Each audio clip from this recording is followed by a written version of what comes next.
स्वाबी में cloud burst से अमवात की तादाद 28 हो गई। सैलाब और लैंड स्लाइडिंग से मुतासरा खैबर पख्तूनख्वा का ज़िला स्वाबी और बुनीर तबाही का दास्तां पेश करने लगा। सैलाब और लैंड स्लाइडिंग से मुतासरा इलाकों में जगह जगह मलबे और ढेर हैं और फिजा सवागार है। स्वाबी में आने वाले क्लाउड बर्स्ट से मरने वालों की तादाद 28 हो गई। मरने वालों में बच्चे और ख़वातीन शामिल हैं, जबकि 20 घरों को नुकसान भी पहुंचा।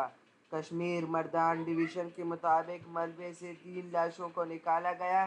जिंदा हालत में निकाला गया शख्स जख्मों के ताब ना लाते हुए जाँ बाक हो गया। मजीद लापता अफराद की तलाश के लिए ऑपरेशन जारी है।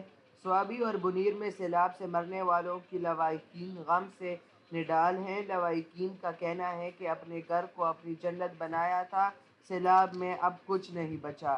ख्याल रहे कि खैबर पख्तूनख्वा में हालिया बारिशों और सैलाब से अब तक 350 से ज़ायद अफराद जाँ बहक हुए हैं, जिनमें 288 का ताल्लुक बुनीर से है।